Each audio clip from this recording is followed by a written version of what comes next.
పండుగ నాడు ఉపాధి కూలీలకు తెలంగాణ ప్రభుత్వం శుభవార్త చెప్పింది. ఇందిరమ్మ ఆత్మీయ భరోసా నిధుల విడుదల చేసింది తెలంగాణ ప్రభుత్వం.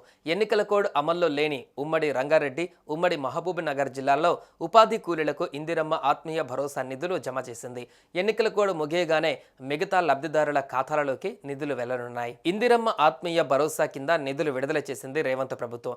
ఎన్నికల కోడ్ అమల్లో లేని ఉమ్మడి రంగారెడ్డి, మహబూబ్ నగర్ జిల్లాలలో కూలీల ఖాతాలలో నిధులు జమ అయ్యాయి. మొత్తం 18,180 మందికి 6,000 చొప్పున జమ చేసింది. ఆ రెండు జిల్లాలలో 66,240 మంది ఉపాధి కూలీలు ఉన్నారు. లబ్ధిదారులకు నిధులు 66,240 మంది కూలీల ఖాతాలలో 39.74 కోట్లు జమ చేశారు. ఇప్పటి వరకు మొత్తం 83,420 మంది ఉపాధి కూలీలకు 50.65 కోట్లు చెల్లింపు చేశారు. ఎన్నికల కోడ్ ముగియగానే మిగతా లబ్ధిదారులందరికీ నిధులు డిబిటీ పద్ధతిలో కూలీల ఖాతాలలోకి నేరుగా చేరనున్నాయి. జనవరి 26న ఇందిరమ్మ ఆత్మీయ భరోసా ప్రారంభించారు సీఎం రేవంత్. ప్రతి మండలంలోని ఒక పైలట్ గ్రామంలో గ్రామ సభలు నిర్వహించి కూలీల ఖాతాలలో నిధులు జమ చేసింది ప్రభుత్వం. మొత్తం 18,180 మందికి 6,000 చొప్పున జమ చేసింది.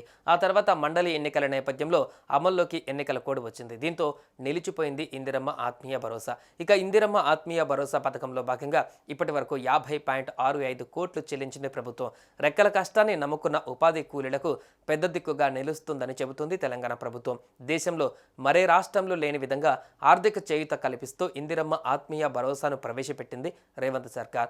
ఒక సీజన్కు 6,000 రూపాయల చొప్పున కూలీలకు భరోసా కల్పిస్తుంది ప్రభుత్వం. మరోవైపు గురువారం ఎమ్మెల్సీ ఎన్నికలు జరిగాక ఎన్నికల కోడ్ ముగియగానే లబ్ధిదారులందరికీ నిధులను చెల్లించనున్నామని CM Revanth Reddy, deputy CM Bhatti Vikramarka ఇటీవల తెలిపారు.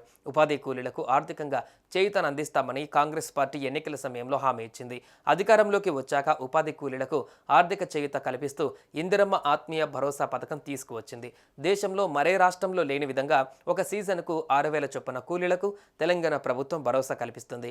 డీబీటీ పద్ధతిలో ఉపాధి కూలీల బ్యాంకు ఖాతాలలోకి నేరుగా నిధులను జమ చేస్తున్నారు. ఏడాదికి 12,000 చొప్పున లబ్ధిదారుల ఖాతాలలో నగదు 2 సీజన్లలో జమ కానున్నాయి.